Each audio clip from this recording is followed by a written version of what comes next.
Okay, हमको आगे देखना कि भाई जीरो लॉ ऑफ थर्मोडायनेमिक्स, ठीक है। ओके, तो जीरो लॉ ऑफ थर्मोडायनेमिक्स, उसका नाम हमने जीरो ही क्यों रखा है, क्योंकि उसके पहले हमने first law of thermodynamics and second law of thermodynamics हमने फाइंड आउट कर लिए थे, ठीक है। देन आपने हमको फाइंड आउट लास्ट में हुआ, इसलिए उसका हमने नाम दे दिया कि भाई जीरो लॉ ऑफ थर्मोडायनेमिक्स, ठीक है। ओके, तो जीरो लॉ ऑफ थर्मोडायनेमिक्स में आपको स्टडी करना कि भाई थर्मल इक्विलिब्रियम के रिगार्डिंग। तो हम थर्मल इक्विलिब्रियम किसको बोलते हैं? पहले तो आपकी जो हीट है वो हीट पहले ट्रांसफ़र होती है, वो आपने अगले लेक्चर में देखा कि भाई हीट कैसे ट्रांसफ़र होती है। कोई एक हाई आपके पास एक बॉडी है, तो वो बॉडी का इसका टेम्परेचर हाई है, ठीक है, इस कंपेरिजन टू एटमॉस्फेयर। तो इसमें से हीट ट्रैवल करके एटमॉस्फेयर में जाती है, क्योंकि आपकी हीट ट्रैवल करती है high temperature to low temperature, ठीक है। तो ऐसे ही आपको एक थर्मल इक्विलिब्रियम सिस्टम के बारे में आपको जानना है कि भाई थर्मल इक्विलिब्रियम सिस्टम हम किसको बोलेंगे कि भाई आपके पास एक टू बॉडी अवेलेबल है। एक तो पहले आपके पास एक बॉडी ए अवेलेबल है और सेकंड बॉडी ए अवेलेबल है, ठीक है। ओके, दोनों के पास एक थर्मल एनर्जी अवेलेबल है, इसके दोनों के पास हीट अवेलेबल है, इसमें भी हीट अवेलेबल है और इसमें भी हीट अवेलेबल है, ठीक है। ओके, देन आफ्टर मैं ये दोनों को मैं कांटेक्ट करवाता हूँ, ठीक है। मैंने ये दोनों को कांटेक्ट करवाया। देन आफ्टर मैं देखता हूँ कि भाई सपोज के इस वाली जो अपर वाली जो बॉडी है उसके पास हीट ज़्यादा है, देन आपके सेकंड वाली जो भी हीट है हमारी जो बॉडी है उसके पास एनर्जी कम है। तो आपकी हीट मीन्स आपकी थर्मल एनर्जी वो कैसे ट्रैवलिंग करती है कि भाई this body to this body.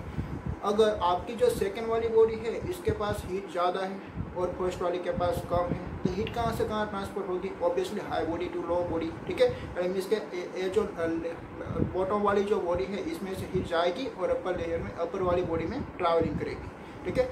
अगर उसके हम दोनों में यहाँ पे मैंने कांटेक्ट करवाया और मैं देखता हूँ कि भाई इन दोनों में से कोई में भी आपकी जो हीट है वो ट्रैवलिंग नहीं कर सकती, ठीक है। मीन्स के दोनों हीट आपकी ट्रैवलिंग नहीं कर सकती, आपकी हीट ट्रैवल नहीं कर सकती। तो उसका मीनिंग क्या हुआ कि भाई this is a thermal equilibrium system, कि ये दोनों जो आपकी सिस्टम है एक थर्मल इक्विलिब्रियम सिस्टम में अवेलेबल है। ख्याल आया आपको? ये आपकी जो दोनों बॉडी अवेलेबल है एक थर्मल इक्विलिब्रियम सिस्टम में अवेलेबल है। मीन्स के थर्मल इक्विलिब्रियम सिस्टम का मीनिंग क्या हुआ कि भाई this is no heat transfer, आपकी हीट ट्रांसफ़र होनी नहीं चाहिए, उसको हम बोलते हैं भाई थर्मल इक्विलिब्रियम सिस्टम। तो आपका जो जीरो लॉ बना हुआ है एक थर्मल इक्विलिब्रियम सिस्टम पे बना हुआ है। आपको मालूम कैसे पड़ेगा कि भाई इसमें से आपकी हीट ट्रांसफ़र नहीं हो रही है? आपको देखते तो मालूम नहीं पड़ सकता है, क्योंकि हीट एक रेडियंट की फॉर्म में ट्रैवलिंग हो रही है, ठीक है, एक वेव की फॉर्म में ट्रैवलिंग हो रही है, इलेक्ट्रोमैग्नेटिक वेव के फॉर्म में वो ट्रैवलिंग हो रही है, आप देख नहीं पाओगे। तो आप ऐसे कैसे कह सकते कि भाई ये दोनों सिस्टम अवेलेबल है, का तो किस में से हीट ट्रांसफ़र हो रही है, का तो किस में से हीट ट्रांसफ़र नहीं हो रही है। अगर नहीं हो रही है तो हम उसको बोल सकते हैं भाई this is a thermal equilibrium system. पर आप ऐसे कैसे कह सकते कि भाई एक थर्मल इक्विलिब्रियम सिस्टम में अवेलेबल है या नहीं प्रेजेंट है, ठीक है। तो ऐसे आप कैसे मेजरमेंट कर सकते हैं? तो मेजरमेंट करने के लिए आपकी एक फिजिक्स की एक करेक्टरिस्टिक अवेलेबल है, उससे आप मेजरमेंट कर सकते हो। एक करेक्टरिस्टिक से आपको मालूम पड़ेगा कि भाई उसकी डायरेक्शन किस तरफ है। मीन्स के उसकी डायरेक्शन एक bottom level to bottom body to upper body में जा रही है, कादू को अपर बॉडी में से बॉटम बॉडी में जा रही है, ठीक है। ओके, वो जो फिजिक्स की जो करेक्टरिस्टिक थी वो है एक टेम्परेचर, ठीक है। तो जीरो लॉ एक फिजिक्स के करेक्टरिस्टिक को डिफाइन करता है, it is known as a temperature, ठीक है। अगर आपकी बॉटम बॉडी का टेम्परेचर हाई है और अपर बॉडी का टेम्परेचर लो है, तो आपकी हीट ऑब्वियसली ट्रांसफ़र होती है high temperature to lower temperature. वैसे ही इसकी जो टेम्परेचर एक हायर है और उसकी जो टेम्परेचर कम है, तो इसमें से इसमें हीट ट्रांसफ़र करती है, क्या लगा। पर अगर हीट ट्रांसफ़र नहीं कर सकती, मीन्स के दोनों बॉडी आपके एक थर्मल इक्विलिब्रियम सिस्टम में अवेलेबल है, तो दोनों का टेम्परेचर ऑब्वियसली कैसा होना चाहिए भाई? सेम। अगर दोनों का टेम्परेचर सेम होगा तो दोनों में से कोई में भी एक हीट ट्रांसफ़र नहीं होगी कि भाई इसमें से भी नहीं जा सकती और इसमें से इसमें भी नहीं जा सकती, ठीक है। तो वो हमको बताता है जीरो लॉ ऑफ थर्मोडायनेमिक्स। तो जीरो लॉ ऑफ थर्मोडायनेमिक्स में आपने देखा कि भाई एक आपका एक थर्मल इक्विलिब्रियम का कॉन्सेप्ट था और देन आफ्टर थर्मल इक्विलिब्रियम के कॉन्सेप्ट पे आपने एक न्यू एक फिजिकल करेक्टरिस्टिक फाइंड आउट की थी, और वो जो कॉन्सेप्ट था वो कॉन्सेप्ट था भाई टेम्परेचर, ठीक है। कि भाई अगर आपके पास दो सिस्टम अवेलेबल है या दो सिस्टम एक इंडिविजुअली एक थर्मल इक्विलिब्रियम सिस्टम में अवेलेबल है, एक दूसरी आपके पास सिस्टम अवेलेबल है वो भी एक थर्मल इक्विलिब्रियम सिस्टम में अवेलेबल है, और आपके पास कोई थर्ड सिस्टम है, वो तीनों तीन आपस में एक दूसरे के साथ एक थर्मल इक्विलिब्रियम सिस्टम में अवेलेबल है, ठीक है। तो उसको हम कह सकते हैं भाई zero law of thermodynamics. Okay, तो वो आपको देखना है। जीरो लॉ ऑफ थर्मोडायनेमिक्स, तो उसमें आपने देखा कि भाई वो थर्मल इक्विलिब्रियम के कंडीशन को एक्सप्लेन करना चाहता था कि भाई सपोज कि आपके पास एक टू बॉडी अवेलेबल है, ऐसे ये दोनों बॉडी आपके कांटेक्ट में है, ये बॉडी का नाम मैंने दे दिया ए और ये बॉडी का नाम मैंने दे दिया सी, ठीक है, ये दोनों कांटेक्ट में अवेलेबल है। अगर आपकी हीट यहाँ से यहाँ तक ट्रांसफ़र हो सकती है तो उसका क्या मीनिंग हुआ कि भाई ए के पास हीट ज़्यादा है और सी के पास थर्मल एनर्जी कम है, और ऐसे आपको आपकी हीट ऐसे भी ट्रांसफ़र हो सकती है सी टू ए, तो उसका क्या मीनिंग हुआ कि भाई सी के पास एनर्जी ज़्यादा है विद कंपेरिजन टू ए। और ऐसा भी हो सकता है कि भाई यहाँ से यहाँ तक भी हीट नहीं ट्रांसफ़र हो रही है और यहाँ से यहाँ तक भी हीट ट्रांसफ़र नहीं हो रही, तो उसका मीनिंग क्या हुआ कि भाई ये दोनों सिस्टम आपके एक थर्मल इक्विलिब्रियम सिस्टम अवेलेबल है। मीन्स के वो थर्मल इक्विलिब्रियम किसको बोलते हैं कि भाई वहाँ से कोई भी एक हीट ट्रांसफ़र नहीं हो रही, तो यहाँ पे एक दोनों में से कोई में से एक हीट ट्रांसफ़र नहीं हो रही, तो ये दोनों सिस्टम आपके एक थर्मल इक्विलिब्रियम सिस्टम है, ठीक है। और वैसे ही मैंने यहाँ पे दूसरी सिस्टम मैंने ड्रॉ की, this is A B and C, तो वहाँ पे भी ऐसा हुआ कि भाई का तो कोई हीट बी टू सी भी जा सकती है और का तो सी टू बी भी जा सकती है, पर मैंने देखा कि भाई यहाँ पे भी हीट ट्रांसफ़र नहीं हो रही है, तो ये दोनों बॉडी भी आपकी कैसे हुई, एक थर्मल इक्विलिब्रियम सिस्टम में हुई, ठीक है। तो ये दोनों भी थर्मल इक्विलिब्रियम सिस्टम में है और ये दोनों भी थर्मल इक्विलिब्रियम सिस्टम में है, तो क्या ऐसा हो सकता है कि मैंने यहाँ से ए बॉडी ले लिया और यहाँ से मैंने बी बॉडी ले लिया, तो ए और बी वो भी वापस में क्या होगा, थर्मल इक्विलिब्रियम सिस्टम, ठीक है। तो इसमें से भी आपकी हीट ट्रांसफ़र नहीं होती है। ख्याल आया आपको कि भाई पहले मीन्स के ए और सी दोनों थर्मल इक्विलिब्रियम सिस्टम में थे, यहाँ पर हमने बी और सी ये दोनों भी थर्मल इक्विलिब्रियम सिस्टम में थे, ये दो आपकी सिस्टम बनी, ठीक है। ये दोनों सिस्टम आपकी थर्मल इक्विलिब्रियम सिस्टम है, तो इसमें से आपकी एक थर्ड बॉडी भी आप मीन्स के थर्मल इक्विलिब्रियम सिस्टम में होगी, ठीक है। तो ए और बी ये भी आपकी एक थर्मल इक्विलिब्रियम सिस्टम में होगी। ख्याल है आपको कि जैसे कि मैथमेटिकल स्टेप में आप लिख सकते हो ना कि भाई A is equal to C है और B is equal to C है, तो obviously A is equal to B आना चाहिए, तो यहाँ पे A is equal to B आता है। ख्याल है आपको, यहाँ पे आपकी कोई एक हीट ट्रांसफ़र नहीं हो रही है, तो उसका आपको स्टेटमेंट लिखना है। ओके, आपको स्टेटमेंट लिखना है कि भाई zero law the two systems in a thermal equilibrium separately with a third system are in a thermal equilibrium with each other। हमने आगे देखा ना कि भाई आपके पास टू सिस्टम एक थर्मल इक्विलिब्रियम सिस्टम में थी और थर्ड बॉडी भी हम लाते तो वो भी एक थर्मल इक्विलिब्रियम सिस्टम में होती है। तो यहाँ पर हमको कैसे फाइंड आउट हुआ कि भाई ये दोनों जो बॉडी है ये दोनों बॉडी आपके थर्मल इक्विलिब्रियम सिस्टम में है, क्योंकि दोनों का कौन सी फिजिकल कैरेक्टरिस्टिक सेम होगी, टेम्परेचर। तो आपको जो जीरो लॉ है एक टेम्परेचर के बारे में भी बताता है, तो मैंने यहाँ पे लिखा है कि भाई zero law is give concept of temperature.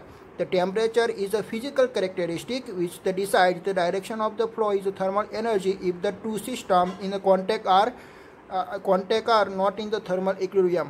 अगर वो कांटेक्ट में नहीं, अगर एक कांटेक्ट में होगा और थर्मल इक्विलिब्रियम में नहीं होगा, अगर ये दोनों बॉडी आपके थर्मल इक्विलिब्रियम में नहीं है तो आपकी हीट ट्रांसफ़र हो सकती है, ठीक है। अगर आपकी हीट ए टू सी जाती है तो ए का टेम्परेचर सी के कंपैरिजन में ज़्यादा होगा, अगर सी टू ए जाती है तो सी का टेम्परेचर ज़्यादा होगा, क्योंकि आपकी जो हीट है वो कैसे ट्रैवलिंग करती है कि भाई high temperature to low temperature, ठीक है। ओके, तो नेक्स्ट आपको देखना है कि भाई first law of thermodynamics. Next आपको देखना कि भाई फर्स्ट लॉ ऑफ थर्मोडायनेमिक्स। आपने जीरो लॉ ऑफ थर्मोडायनेमिक्स में देखा कि भाई आपका एक थर्मल इक्विलिब्रियम होना चाहिए, इसके आपकी हीट ट्रांसफर नहीं हो सकती है, ठीक है। तो इसमें से आपका एक फिजिकल कैरेक्टरिस्टिक भी फाइंड आउट की, वो थी टेम्परेचर, ठीक है। ओके, तो हम बातचीत करेंगे भाई फर्स्ट लॉ ऑफ थर्मोडायनेमिक्स के रिगार्डिंग। तो फर्स्ट लॉ ऑफ थर्मोडायनेमिक्स को समझने के पहले आपको एक तीन चीज वस्तु आपको याद होनी चाहिए कि भाई हीट हम किसको कहते हैं और इंटरनल एनर्जी हम किसको कहते हैं और वर्क डन कैसे हम फाइंड आउट कर सकते हैं, ठीक है। तो फर्स्ट ऑफ ऑल है हमारी हीट।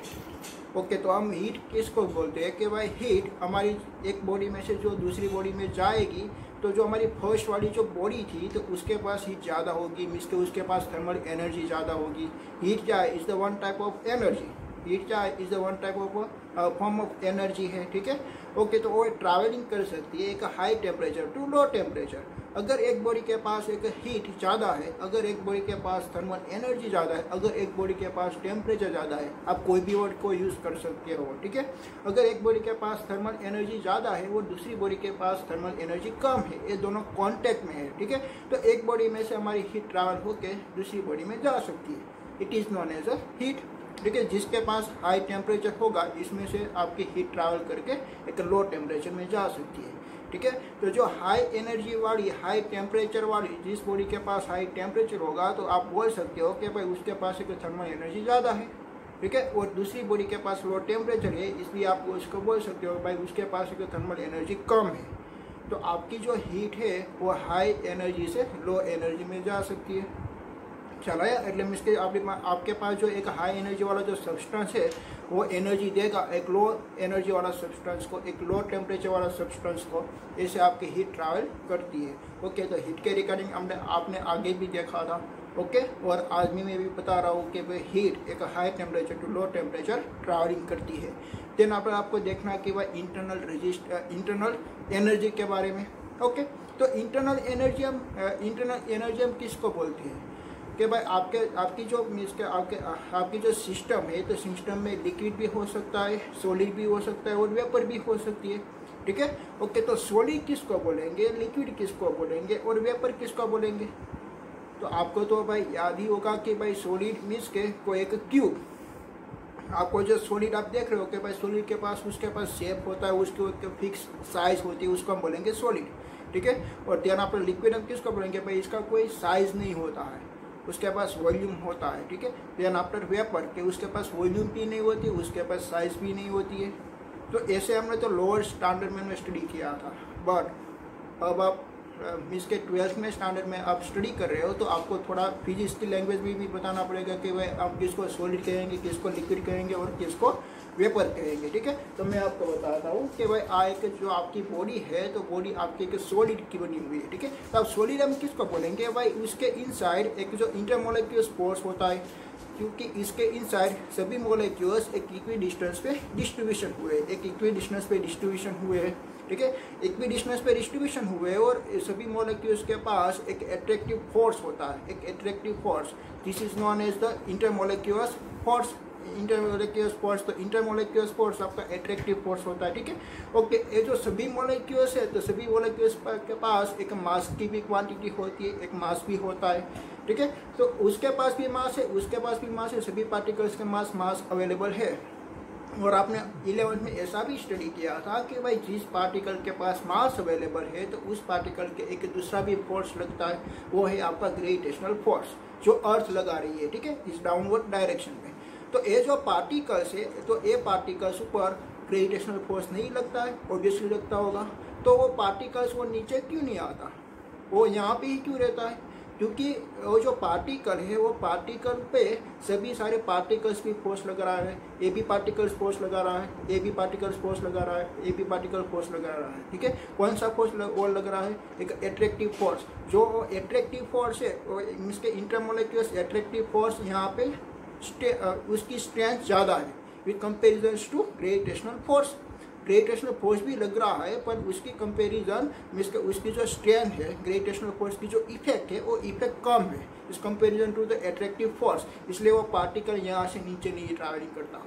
चला है आपको? और पार्टिकल के एक टेंजेंशियल फोर्स नहीं लगता है, ये पार्टिकल्स पे एक टेंजेंशियल फोर्स एक मैक्सिमम होता है, ये टेंजेंशियल फोर्स मैक्सिमम होता है, इसलिए वो पार्टिकल्स ट्रैवल करके नीचे नहीं आता था। पार्टिकल यहाँ पे नीचे नहीं आ जाता, इसलिए उसके पास एक फिक्स साइज अवेलेबल है, एक फिक्स वॉल्यूम अवेलेबल है, ठीक है। और लिक्विड में क्या होता है कि भाई लिक्विड में जो टेंजेंशियल फोर्स है ना वो टेंजेंशियल फोर्स कम होता है, एक वीक होता है, इसलिए वो पार्टिकल्स अपर लेयर वाला जो पार्टिकल्स है वो एक डाउनवर्ड डायरेक्शन में आ जाता है और ऐसे फैलने लगता है, ठीक है। तो हम उसको बोलते हैं भाई फ्लूइड्स, जो फ्लो कर सकते हैं उसको हम बोल सकते हैं फ्लूइड्स। तो फ्लूइड्स की इनसाइड एक लिक्विड भी आता है और वेपर भी आता है, क्योंकि आपकी गैस भी ट्रैवलिंग करती है और आपका लिक्विड भी ट्रैवलिंग करता है, ठीक है। तो फ्लूइड मैकेनिक्स में आपको दोनों स्टडी करना है कि भाई लिक्विड के रिगार्डिंग, देन आफ्टर एक वेपर्स की रिगार्डिंग, मीन्स के एक एयर के रिगार्डिंग। ओके, तो एक आपके पास एक तीसरा स्टेट मीन्स के एक वेपर अवेलेबल है। तो वेपर के इनसाइड ये जो मॉलिक्यूल्स के बिटवीन का जो फोर्स होता है वो बहुत कम होता है, ठीक है, इसलिए उसके पास एक वॉल्यूम भी नहीं अवेलेबल। ख्याल है आपको? इसलिए ऐसी आपको एक फिजिक्स भी आनी चाहिए कि भाई इंटरमोलेक्यूल्स का फोर्स यहाँ पे मैक्सिमम है, यहाँ पे एक ग्रेविटेशनल फोर्स भी लग रहा है पर उसकी रिस्पेक्ट में इंटरमोलेक्यूल्स फोर्स मैक्सिमम है, इसलिए उसके पास एक फिक्स साइज अवेलेबल है, ठीक है। तो ये तीन स्टेट के बारे में आपको मालूम पड़ा कि भाई सॉलिड किसको बोलते हैं, लिक्विड किसको बोलते हैं और वेपर किसको बोलते हैं। हम बातचीत कर रहे थे भाई इंटरनल एनर्जी की। तो ये जो बॉडी है तो बॉडी के पास एक इंटरनल एनर्जी होती है। तो इंटरनल एनर्जी हम किसको बोलते हैं कि भाई it is the addition of the potential energy then after kinetic energy.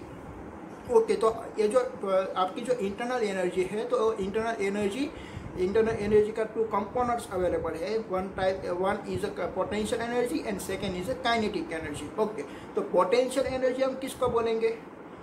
Okay, तो पोटेंशियल एनर्जी के बारे में अगर आपके पास एक बॉल अवेलेबल है और यहाँ पे एक ग्राउंड सरफेस अवेलेबल है, एक ग्राउंड सरफेस है, आपके पास यहाँ पे बॉल था, वो बॉल को आपने एक फोर्स लगा के अपर डायरेक्शन में आप ले जा रहे हो। सपोज कि ये बॉल को आपने यहाँ पे ले आए, ठीक है। ओके, ये बॉल के पास भी कौन सा इसका बॉल के पास भी मास अवेलेबल है, तो उसकी डाउनवर्ड डायरेक्शन में कौन सा फोर्स लगने वाला है? Gravitational force. बट आप एक ग्रेविटेशनल फोर्स का अपोज करके ये बॉल को अपर डायरेक्शन में ले जा रहे हो, ठीक है। आपने यहाँ पे ले आए, तो एक पॉइंट यहाँ पे है और एक पार्टिकल्स यहाँ पे, दोनों पार्टिकल की आपने क्या चेंज कर दिया? पोजीशन। आपने क्या चेंज कर दिया? पोजीशन। उसके बीच में आपने एक डिस्टेंस क्रिएट कर दिया। पहले ये पार्टिकल्स एक डाउनवर्ड डायरेक्शन में जाना चाहता था, इसके अट्रैक्शन फोर्स लग रहा था, बट अट्रैक्शन फोर्स लग रहा था तब भी आपने इन दोनों के बीच में कई डिस्टेंस क्रिएट कर दिया, एक एक्स्ट्रा एनर्जी देके, एक एक्स्ट्रा वर्क करके आपने एक एक्स्ट्रा वर्क किया तो आपकी एनर्जी इसमें यूज हो गई वर्क करने में, और एक बॉल यहाँ पे आ गया और उस बॉल पे एक एनर्जी ट्रांसफर हो गई। कौन सी energy? This is known as a potential energy.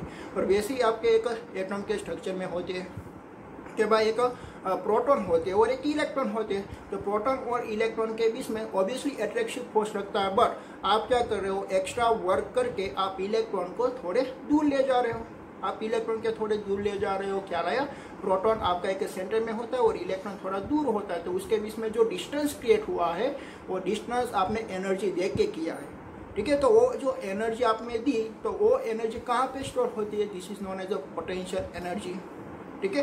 तो आपके पास मीन्स के जो पार्टिकल्स अवेलेबल है, दोनों पार्टिकल्स पे अट्रैक्शन फोर्स लग रहे हैं, तो वो दोनों पार्टिकल एक दूसरे की नियर आना चाहते हैं, बट आप क्या कर रहे हो? एक्स्ट्रा एनर्जी देके ए पार्टिकल्स को दूर ले जा रहे हो और उसके बीच में आपने थोड़ा सा डिस्टेंस क्रिएट कर दिया, so that it have the potential energy. तो उसके पास एक पोटेंशियल एनर्जी अवेलेबल है।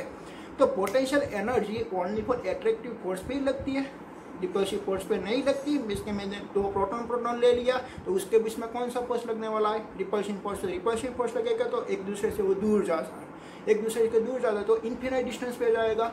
पर मैंने क्या किया कि भाई इन्फिनाइट डिस्टेंस से मैंने लेके यहाँ तक ले आए, एक एक्स्ट्रा एनर्जी देके। क्या लाया आपको? एक पार्टिकल्स आपका इन्फिनाइट डिस्टेंस पे था, मैंने इन्फिनाइट डिस्टेंस पे एक फोर्स लगा के उसका डिस्प्लेसमेंट ट्रैवलिंग किया, तो मैंने उस पर वर्क किया तो मेरी एनर्जी इस पर स्टोर हो गई। वो किस फॉर्म में स्टोर हुई? एक पोटेंशियल एनर्जी की फॉर्म में स्टोर हुई, ठीक है। एक पार्टिकल इन्फिनाइट डिस्टेंस पे मैंने इसी लोकेशन पे मैं ले आया, ठीक है। तो उसको हम बोलते हैं भाई पोटेंशियल एनर्जी, ठीक है। तो सभी मोलेक्यूल्स के पास एक पोटेंशियल एनर्जी अवेलेबल है, क्योंकि सभी मोलेक्यूल्स के पास एक इलेक्ट्रॉन और प्रोटॉन के बीच में एक थोड़ा सा डिस्टेंस अवेलेबल है, ठीक है। तो सभी मोलेक्यूल्स के पास कौन सा भाई? इंटरमोलेक्यूल्स फोर्स भी अवेलेबल है, और इंटरमोलेक्यूल्स फोर्स एक अट्रैक्शन वाला फोर्स है। तो सभी मोलेक्यूल्स एक दूसरे की मिसके थोड़ा सा डिस्टेंस बना के रखता है, तो जो थोड़ा सा डिस्टेंस बना हुआ है उसको हम बोलते हैं पोटेंशियल एनर्जी, ठीक है।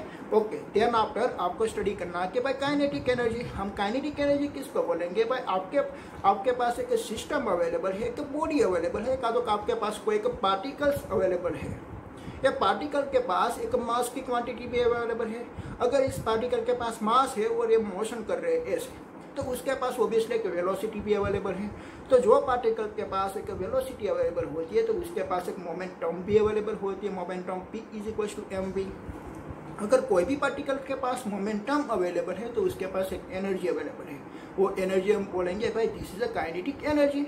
आपने ऐसे भी स्टडी किया है कि भाई उसके इनसाइड आपका जो पता मॉलिक्यूल्स होते हैं वो मॉलिक्यूल्स एक जिगजैग फॉर्म में कंटिन्यूसली मूवमेंट करते हैं, एक जिगजैग फॉर्म में कंटिन्यूसली मूवमेंट करते हैं।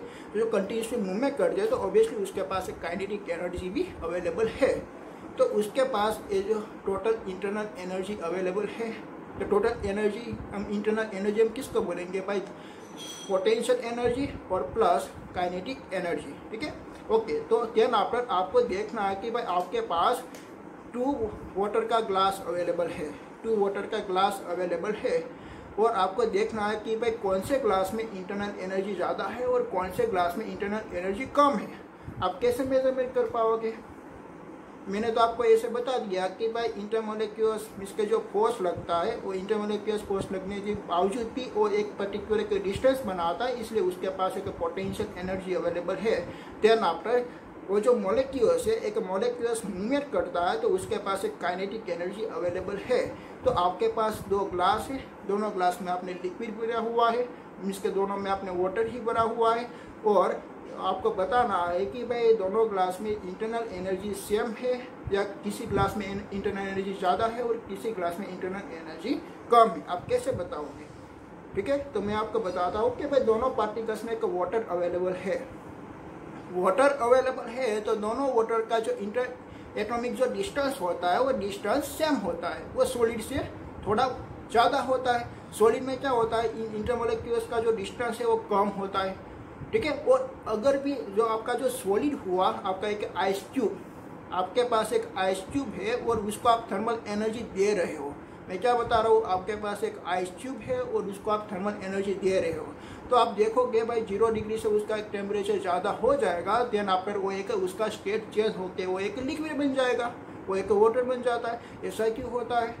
क्योंकि पहले आपके पास सॉलिड अवेलेबल था, तो सॉलिड की जो इंटरमोलेक्यूल्स की फोर्स लग रहा था वो फोर्स की स्ट्रेंथ ज़्यादा थी, वो फोर्स की स्ट्रेंथ ज़्यादा थी। मीन्स के ऐसा कैसे हुआ कि आपके पास जो दो मोलेक्यूल्स थे तो दो मोलेक्यूल्स के बीच का जो डिस्टेंस था वो डिस्टेंस कम था। आपने क्या किया कि भाई एनर्जी दे दी, आपने एनर्जी दे दिया तो उसके बीच का जो डिस्टेंस था वो डिस्टेंस ज़्यादा हो गया। अगर डिस्टेंस ज़्यादा हो गया तो इंटर एटॉमिक जो फोर्स लग रहा था वो फोर्स की स्ट्रेंथ कम हो गई। वो फोर्स की स्ट्रेंथ कम हो गई तो कौन सा फोर्स की स्ट्रेंथ ज़्यादा हो जाएगी? ग्रेविटेशनल फोर्स में लगने वाला फोर्स की स्ट्रेंथ ज़्यादा हो जाएगी। इसलिए ये जो पार्टिकल्स है वो जो आपका मोलेक्यूल्स था वो मोलेक्यूल्स यहाँ पे नहीं रह पाता, उसका टेंजेंशियल फोर्स वीक हो गया क्योंकि आपने उसे एक्स्ट्रा एनर्जी दे दिया। एक्स्ट्रा एनर्जी देने से उसकी बीच का जो डिस्टेंस था वो डिस्टेंस ज़्यादा हो गया। एनर्जी ज़्यादा दिया तो उसके बीच का डिस्टेंस कैसे ज़्यादा हुआ? वैसे आपके पास एक बॉल अवेलेबल है तो बॉल ने आपको ऐसे इतना डिस्टेंस पे ले आए, तो वो जो हाइट बन रही है वो हाइट सपोज के 2 सेंटीमीटर, तो आपकी पोटेंशियल एनर्जी का इक्वेशन था mgs, तो h इज इक्वल टू आप लिखोगे भाई 2 सेंटीमीटर। देन आपने मैं क्या करता हूँ, मैं और भी एनर्जी देता हूँ और उसको यहाँ से लेके यहाँ तक ले आता हूँ 10 सेंटीमीटर तक। ओके, तो मैं 10 सेंटीमीटर ले आया तो उसके पास पोटेंशियल एनर्जी ज़्यादा है। आपने कैसे फाइंड आउट किया? क्योंकि उसकी एच की वैल्यू ज़्यादा है। और वैसे ही दो आपके पास पार्टिकल्स है, दो पार्टिकल का बीच का जो डिस्टेंस आपने ज़्यादा कर दिया, डिस्टेंस ज़्यादा कर दिया सो दैट उसके पास पोटेंशियल एनर्जी ज़्यादा है, क्योंकि आपने उसको एक्स्ट्रा एनर्जी दे दिया। सॉलिड पार्टिकल्स को आपने एक्स्ट्रा एनर्जी दे दिया, एक थर्मल एनर्जी आपने दे दिया, वो थर्मल एनर्जी उसमें स्टोर हो गई, वो थर्मल एनर्जी इसमें स्टोर हो गई in form of the internal energy, in form of the potential energy. आप ऐसे भी बता सकते हो इन the form of the internal energy, आप ऐसे भी बता सकते हो इन the form of the potential energy, क्योंकि पोटेंशियल एनर्जी होने से लिए वो रिस्पॉन्सिबल कौन सा है कि भाई उसका स्टेट चेंज हो रहा है, उसका स्टेट चेंज हो रहा है। पहले वो सॉलिड था तो सॉलिड में से लिक्विड में कन्वर्ट हुआ तो उसकी इसका जो इंटर एटॉमिक जो फोर्स था वो इंटर एटॉमिक फोर्स आपने कम कर दिया, एक एक्स्ट्रा एनर्जी देके चलाया, तो सभी सारी जो एनर्जी उसमें स्टोरेज हो गई। तो आपके पास एक मिसके डिफरेंट स्टेट अवेलेबल है। एक ग्लास में एक आइस क्यूब अवेलेबल है, एक ग्लास में एक वाटर अवेलेबल है, एक दूसरा ग्लास में एक वेपर अवेलेबल है। और आपको बताना कि भाई किसकी पोटेंशियल एनर्जी ज़्यादा होगी, तो किसकी पोटेंशियल एनर्जी ज़्यादा होगी? वेपर की। क्यों वेपर की ज़्यादा होगी? क्योंकि पहले तो आपके पास एक आइस क्यूब अवेलेबल थे, उसने उसको थोड़ी एनर्जी दे दी तो वो बन गया एक वाटर। देन आफ्टर वाटर को आपने थोड़ी एनर्जी दे दी, देन आफ्टर वो बन गया एक वेपर। ठीक है, तो वेपर के पास इंटरएटॉमिक फोर्स सबसे कम होता है। वो कम करने के लिए आपको ज़्यादा एनर्जी देनी पड़ती है। वो जो ज़्यादा एनर्जी आपने दे दिया तो वो एक स्टोर हो गया एक पोटेंशियल एनर्जी में, तो उसकी पोटेंशियल एनर्जी सबसे ज़्यादा होती है। तो पोटेंशियल एनर्जी किसमें है वो आपको कैसे मालूम पड़ेगा? एक फिजिकली रीते आप देख सकते हो कि भाई एक आपके पास आइस क्यूब अवेलेबल है, एक वाटर अवेलेबल है, तो आप ओबियसली बोल सकते हो कि भाई वाटर के पास पोटेंशियल एनर्जी ज़्यादा है। ठीक है, तो पोटेंशियल एनर्जी चेंज होना मीन्स के फेज आपका चेंज होना, आपका स्टेट चेंज होना। ठीक है, ध्यान आप बतानी है कि भाई काइनेटिक एनर्जी के बारे में। आपके पास दो ग्लास है, दोनों ग्लास में वाटर फिलअप किए हुए हो और आपको बताना है कि भाई आपकी कितनी जिसमें कौन सा ग्लास में इंटरनल एनर्जी ज़्यादा है।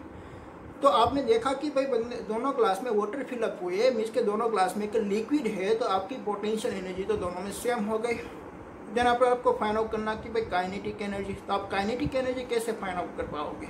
ओके, तो काइनेटिक एनर्जी फाइंड आउट करने के लिए काइनेटिक एनर्जी हम किसको बोलते हैं, कोई भी पार्टिकल के पास एक मोमेंटम हो उसको हम बोलते हैं भाई काइनेटिक एनर्जी। ओके, तो मैंने पानी के ग्लास में मैंने अपनी उंगली मैंने उसमें टच किया, ठीक है, तो मैं उंगली टच करता हूँ तो यहाँ पे एक इलेक्ट्रॉन आता है ऐसे ऐसे वाइब्रेट करके और मुझे यहाँ पे हिट करता है, ठीक है। और दूसरा ग्लास में मैं ले गया तो दूसरा ग्लास में इलेक्ट्रॉन के पास एनर्जी ज़्यादा थी तो मुझे ज़्यादा हिट किया तो मुझे गर्म महसूस हुआ, मीन्स के वो पानी हमारा गर्म था ऐसा मुझे महसूस हुआ। वो कैसे महसूस होता है, क्योंकि उसके पास काइनेटिक एनर्जी मैक्सिमम है, मीन्स के काइनेटिक एनर्जी मैक्सिमम है। वो फाइंड आउट करने के लिए जिसका टेम्परेचर मैक्सिमम होगा उसके पास इलेक्ट्रॉन का मोमेंटम भी मैक्सिमम होता है और मैक्सिमम रीते वो हिट करेगा। चलाया, उसके पास मैक्सिमम एनर्जी अवेलेबल है इसलिए वो ज़्यादा यहाँ पे हिट करेगा तो आपको एक फील होगा कि भाई एक पानी आपका गर्म है और ये पानी आपका ठंडा है। जो कम हिट करता है तो आपको ऐसा महसूस होगा कि भाई वो पानी आपका ठंडा है, ठीक है। तो वो कैसे आपने फाइंड आउट कर लिया, एक थर्मामीटर लेके कि भाई दोनों ग्लास में हमने थर्मामीटर रख दिया, एक ग्लास का टेम्परेचर फाइंड आउट हुआ 30 डिग्री और दूसरा ग्लास का टेम्परेचर फाइंड आउट हुआ 60 डिग्री। तो आपने फाइंड आउट कर लिया कि भाई 60 डिग्री वाला जो ग्लास है उसके पास इंटरनल एनर्जी ज़्यादा है। पहले तो आपने पोटेंशियल एनर्जी दोनों की फाइंड आउट की, पर दोनों का फेस वाटर ही है तो दोनों की potential energy same find out हुई। देन पर आपको फाइंड आउट करना था काइनेटिक एनर्जी, तो काइनेटिक एनर्जी फाइंड आउट करने के लिए दोनों का आपने टेम्परेचर मेजरमेंट कर लिया।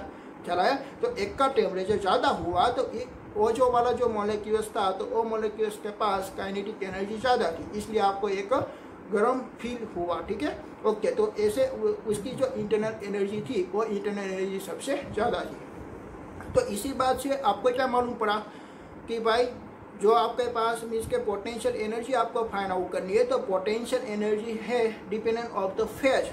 अगर आपका फेज चेंज होता है तो आपकी पोटेंशियल एनर्जी चेंज होती है, ठीक है।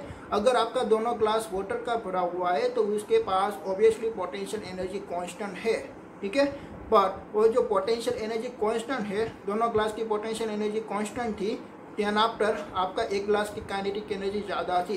तो काइनेटिक एनर्जी ज़्यादा थी उसका मीनिंग क्या हुआ कि भाई उसकी इंटरनल एनर्जी भी ज़्यादा थी, क्योंकि इंटरनल एनर्जी इक्वल्स टू आप लिख सकते हो potential energy plus kinetic energy, ठीक है। एक ग्लास की कंपैरिजन में दूसरे ग्लास की जो काइनेटिक एनर्जी थी वो काइनेटिक एनर्जी एक 40 जूल ज़्यादा थी, तो आप सीधे बता सकते हो कि भाई उसकी इंटरनल एनर्जी 40 जूल ज़्यादा है, क्योंकि दोनों की पोटेंशियल एनर्जी तो सेम है, ठीक है। और दूसरा दो ग्लास है, इस दो ग्लास में से काइनेटिक एनर्जी दोनों की सेम है, इसके दोनों का टेम्परेचर सेम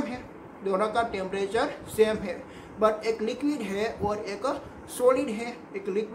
एक सॉलिड है, तो आप बता सकते हो कि जो लिक्विड होगा तो उसकी इंटरनल एनर्जी ज़्यादा होगी। क्यों? क्योंकि वो एक लिक्विड है और लिक्विड के पास पोटेंशियल एनर्जी ज़्यादा होती है इसलिए इसके पास इंटरनल एनर्जी ज़्यादा है। ऐसे आप फाइंड आउट कर सकते हो बाय इंटरनल एनर्जी, ठीक है। ओके, तो आपको फाइंड आउट करनी थी 3 क्वांटिटी। पहले आपके फाइंड आउट की हीट, देन पर हमने देखा इंटरनल एनर्जी बनी हुई है कि potential energy and kinetic energy से। ओके, देन पर आपको देखना कि भाई वर्क डन। ओके, तो वर्क डन हम किसको बोलते हैं, आपने मैकेनिक्स में स्टडी किया कि भाई work done is equals to force into displacement, ठीक है। कि आपके पास कोई एक ऑब्जेक्ट अवेलेबल है, इस ऑब्जेक्ट को आप इसी डायरेक्शन में फोर्स लगा रहे हो तो ऑब्जेक्ट का मूवमेंट इसी डायरेक्शन में होगा, ठीक है। जितना उसके पास डिस्टेंस में वो ट्रैवलिंग करता है और उसके पास एक फोर्स की भी क्वांटिटी है तो it is known as a work done, तो हम उसको बोलते हैं भाई this is a work done. Okay, तो आपको एक थर्मोडायनेमिक्स के रिगार्डिंग आपको वर्क डन फाइंड आउट करनी है। आप कैसे फाइंड आउट करेंगे, देखिए कि आपके पास एक बलून अवेलेबल है, बलून पे आप एयर फिलअप कर रहे हो तो बलून आपका इसी डायरेक्शन में लार्ज हो रहा है, इसी डायरेक्शन में वो बड़ा हो जाता है, ठीक है। तो आप इसी डायरेक्शन में वो ट्रैवलिंग करता है, और आप इनसाइड से आप दबा रहे हो उसको, मिसके फोर्स लगा रहे हो तो उसका भी क्या मीनिंग हुआ, this is a work done. पर वो जो वर्क डन हुआ तो वर्क डन में आप देख रहे हो कि भाई बलून का जो वॉल्यूम था वो वॉल्यूम ज़्यादा हो रहा है, तो वो आपका जो वर्क डन है वो वर्क डन एक डायरेक्ट वॉल्यूम पे डिपेंडेंट है। अगर आपका वॉल्यूम, आपकी बॉडी का वॉल्यूम जो ज़्यादा होगा तो हम उसको बोलते हैं भाई एक्सपांशन, क्योंकि work done by the molecules आपका कर रहा है, आपका जो एयर का जो मॉलिक्यूल्स है वो वर्क डन कर रहा है, तो वो वर्क डन कम बोलेंगे बाय एक्सपेंशन। एक्सपेंशन में उसका वॉल्यूम लार्ज आता है और प्रेशर आपका कम होता है, ठीक है। तो वो जो बलून आपका मिसके लार्ज हो रहा है, it is known as expansion. Then आप क्या कर रहे हो कि भाई एक्स्ट्रा एनर्जी देके उसको कंप्रेस कर रहे हो, एक्स्ट्रा एनर्जी देके उसको आप कंप्रेस कर रहे हो। अगर आपने कंप्रेस किया तो आपका work done on the body हुआ, work done on the body हुआ, चला है। तो work done by the body and work done on the body वो आपको मालूम होना चाहिए, ठीक है। कि भाई आपके पास एक बॉडी है, बॉडी को ट्रैवलिंग करना है तो आपको work done on the body करना पड़ेगा, ठीक है। आपने work done on the body किया, देन आपने वो बॉडी चल रही है तो work done by the body हो रही, तो उसकी एनर्जी भी कम हो रही है। आपने थोड़ा सा फोर्स लगाया तो थोड़ा डिस्टेंस ट्रैवल करेगा, जितना डिस्टेंस ट्रैवल करेगा वो work done by the body से करेगा। पहले आपने तो work done on the body किया तो उसमें एनर्जी उसमें स्टोरेज होके वो एनर्जी स्टोरेज होके वो ट्रैवलिंग करता है, ठीक है। It is known as a work done by the body. तो आपका जो गैस का जो मॉलिक्यूल्स है वो मॉलिक्यूल्स आपके जो आपका जो इसका बलून है, बलून का इंटर जो सरफेस होता है उस पर वो प्रेशर लगाता है, इसलिए उसका जो साइज है वो साइज वो लार्ज हो रहा है, ठीक है। तो यहाँ पर आप एक्स्ट्रा वर्क डन उस पर करते हो कंप्रेस करने के लिए। आप जो एक्स्ट्रा वर्क डन करते हो कंप्रेस करने के लिए उसका प्रेशर हाई होता है, बट उसका वॉल्यूम क्या हो गया, कम हो गया। वर्क डन कम, वॉल्यूम उसका कम हो गया, वॉल्यूम उसका कम हो गया तो हम उसको बोलते हैं भाई कंप्रेशन। ख्याल आया आपको? ओके। देन आपको एक वर्क डन के बारे में भी मालूम पड़ गया कि भाई एक्सपेंशन किसके बोलते हैं, कंप्रेशन किसको बोलते हैं। एक्सपेंशन में आपका वॉल्यूम ज़्यादा होगा और कंप्रेशन में आपका वॉल्यूम कम होता है। ये दोनों आपका वर्क डन ही है, work done by the body है और work done on the body है। Work done on the body में आपका कंप्रेशन होता है, work done by the body में आपका एक्सपेंशन होता है। ओके। देन आपको स्टडी करना के बाद फर्स्ट लॉ ऑफ थर्मोडायनेमिक्स। तो फर्स्ट लॉ ऑफ थर्मोडायनेमिक्स के पहले आपने 3 चीज़ आपने स्टडी की। First is the heat, second is the internal energy and third is the work done, ठीक है। तो आपने हीट में भी देख लिया कि भाई हीट कैसे ट्रैवलिंग होती है, high temperature to low temperature. Then आपने इंटरनल एनर्जी में आपने देखा कि भाई इंटरनल एनर्जी का 2 फैक्टर होते हैं, one is the potential energy and second is the kinetic energy. Then आपने लास्ट में देखा भाई वर्क डन। तो वर्क डन जो होती है वो एक थर्मोडायनेमिक्स में एक वॉल्यूम पे वो डिपेंडेंट होती है, जिसका वॉल्यूम ज़्यादा, this process is known as expansion, ठीक है। तो एक्सपेंशन प्रोसेस में आप work done by the body कर रहे हो। और देन आप सेकंड आपकी जो वर्क डन होता है this is known as a compression. तो कंप्रेशन मीन्स कि आप work done on the body कर रहे हो। ये 2 टाइप का आपका वर्क डन होता है, ठीक है। ओके। देन आपको देखना के बाद first law of thermodynamics. Okay. तो जो फर्स्ट लॉ ऑफ थर्मोडायनेमिक्स है it is the most important law, ठीक है। तो वो जो लॉ से ही आपकी दुनिया चलती है, ठीक है। जैसे कि सनलाइट में से जो लाइट आ रही है वो लाइट में से आप थर्मल एनर्जी यूज करके आप चल सकते हो, ठीक है। ओके। तो आप वर्क कर सकते हो। अगर आप वर्क नहीं कर सकते हो तो ऐसा प्रूव होगा कि भाई आप मरे हुए हो, क्योंकि मरे हुए आदमी मिसकर चल नहीं सकती, उसकी जो बॉडी है वो मूवमेंट नहीं करेगी। आप उसे तो डेड बॉडी कहते हो ना। डेड बॉडी किसको कहते हो, जो मूवमेंट नहीं करती, ठीक है। तो आपके पास एक सनलाइट अवेलेबल है, इसमें से आपने एनर्जी ले ली, देन आप वर्क कर रहे हो। It is known as the first law of thermodynamics. तो first law of thermodynamics most important law है और वही लॉ से पूरी दुनिया चल रही है। अगर वो वर्क नहीं करती तो आपने क्या मान लिया कि भाई वो बॉडी डेड हुई है, इसके वो कोई वर्क नहीं कर सकती, वो हिल नहीं सकती है, ठीक है। ओके। तो आपने जो एनर्जी ली वो एनर्जी किसी फॉर्म में थी, एक हीट के फॉर्म में। जिसके आप सनलाइट में से जो हीट आ रही थी वो एनर्जी आपने कंज्यूम कर लिया, देन आप वर्क कर रहे हो, ठीक है। तो आपकी जो एनर्जी आ रही है it is known as the input energy. तो आपने एनर्जी ऑफ कंजर्वेशन में स्टडी किया होगा क्या कि वह energy does not create, does not destroy, तो ओनली फॉर ट्रांसफर हो सकती है। आपकी जो थर्मल एनर्जी आ रही है वो थर्मल एनर्जी आप यूज़ करके उसे ट्रांसफर कर रहे हो किसी फॉर्म में आप ट्रांसफर कर रहे हो कि भाई internal energy, then after work done कर रहे हो, ठीक है। तो पहले आप इंटरनल एनर्जी में उसे कंज्यूम करोगे, देन आफ्टर उसका वर्क डन होगा। तो आप ऐसे भी बता सकते हो ना कि भाई आपकी जो थर्मल एनर्जी है, जो thermal energy is equal to होगा आपके पास internal energy plus work done. This is known as the first of thermodynamics, ठीक है। तो भाई फर्स्ट ऑफ थर्मोडायनेमिक्स में आपको क्या स्टडी करना है कि अब आपके पास जो सिस्टम अवेलेबल है वो सिस्टम को आप एनर्जी दे रहे हो, ठीक है। अब कौन सी एनर्जी दे रहे हो, एक थर्मल एनर्जी दे रहे हो, एक जो आपकी सनलाइट में से जो एनर्जी आ रही है तो उसमें एक हीटअप क्रिएट करती है, तो it is known as a thermal energy. Okay. आप थर्मल एनर्जी दे रहे हो, पर आप थर्मल एनर्जी कितनी दे रहे हो वो आपको फाइंड आउट करना है। तो आप कैसे फाइंड आउट करोगे भाई उसकी इंटरनल एनर्जी कितनी है, देन पर आपने उसने एक्स्ट्रा वर्क कितना किया हुआ है, ठीक है। तो ये दोनों का आपने एडिशन कर लिया, ये दोनों का आप एडिशन कर लोगे तो आपको फाइंड आउट हो जाएगा भाई उसकी टोटल एनर्जी कितनी आपने दी, आपने टोटल एनर्जी मीन्स का आपने थर्मल एनर्जी कितनी आपने सप्लाई की, ठीक है। तो वो फाइंड आउट करने के लिए आपका फर्स्ट लॉ ऑफ थर्मोडायनेमिक्स है कि भाई फर्स्ट लॉ ऑफ थर्मोडायनेमिक्स वो एक इक्वेशन अपने फाइंड आउट किया, डी क्यू मीन्स के हीट, डी क्यू मीन्स के थर्मल एनर्जी में जो चेंजेस होता है वो, तो D Q is equal to आपका लिखा हुआ कि भाई delta U plus delta W. Delta U हम किसको बोलते हैं, इंटरनल रेजिस्टेंस को, डेल्टा डब्ल्यू हम किसको बोलते हैं, वर्क डन, ठीक है। देन पर वो एक्स्ट्रा उस पर एनर्जी रहेगी तो एक वर्क डन करके वो मूवमेंट भी कर सकता है, ठीक है। तो वो है first law of thermodynamics, okay. Then पर हम आपको कैसे लिखना है वो हम देखते हैं, ठीक है। ओके, आपको फर्स्ट लॉ की थर्मोडायनेमिक्स में आपने जो पहले स्टडी किया कि वो थी हीट, देन आपका इंटरनल एनर्जी और देन आप पर वर्क डन। तो हीट में आपको लिखना कि भाई heat is the form of the energy, thermal energy is given by the body of the high temperature. थर्मल एनर्जी कैसे ट्रांसफर होती है हाई टेम्परेचर से to body of the lower temperature, change of the heat is delta Q means के D Q. Then आपका internal energy is contained by the molecules of the system in the form of the potential energy plus kinetic energy. उसके पास potential energy भी होती है और kinetic energy भी हो सकती है, ठीक है। The potential energy since there is a distance between the molecules, potential energy के पास जो मॉलिक्यूल्स होती है उसके पास एक डिस्टेंस होता है, having the force of attraction they possess a potential energy, this is the one internal energy. तो उसको भी हम one type of internal energy कह सकते हैं, ठीक है। देन आपका kinetic energy due to the mass and velocity of molecules have the kinetic energy. जिसके पास मास है और जिसके पास वेलोसिटी है तो उसके पास काइनेटिक एनर्जी होती है। The potential energy is a responsible for the state of change. मैंने आपको बताया ना कि भाई आपके पास एक लिक्विड, सॉलिड और वेपर अवेलेबल है तो किसके पास पोटेंशियल एनर्जी ज़्यादा होती है, वेपर के पास, ठीक है।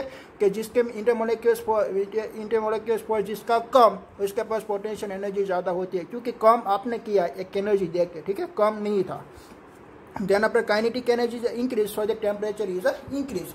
देन आपने since the potential energy is constant in the one system, आपके पास ऐसी कोई सिस्टम अवेलेबल है मीन्स आपके पास 2 ग्लास ऑफ वाटर अवेलेबल है, इन दोनों वाटर वाले ग्लास में पोटेंशियल एनर्जी कांस्टेंट होती है, बट एक का टेम्परेचर ज़्यादा है और एक का टेम्परेचर कम है, तो एक के पास काइनेटिक एनर्जी ज़्यादा है और दूसरे के पास काइनेटिक एनर्जी कम है। तो एक के पास इंटरनल एनर्जी भी ज़्यादा है और दूसरे के पास इंटरनल एनर्जी भी कम है। नेक्स्ट आपको देखना है वर्क डन। ओके, नेक्स्ट आपको फाइंड आउट करना है कि भाई वर्क डन कैसे फाइंड आउट कर सकते हैं, ठीक है। तो वर्क डन मैंने आगे फाइंड आउट करवाया ही है तो आप कैसे फाइंड आउट कर सकते हो, ठीक है। तो work done is equal to हमारा मैकेनिकली का इक्वेशन है कि भाई फोर्स इनटू डिस्प्लेसमेंट, और फोर्स इज इक्वल टू आप क्या लिख सकते हो भाई प्रेशर इज इक्वल टू आपका मालूम है फोर्स पर unit area, so that force is equal to pressure into area. तो यहाँ पे आप लिख सकते हो pressure into area into length dl।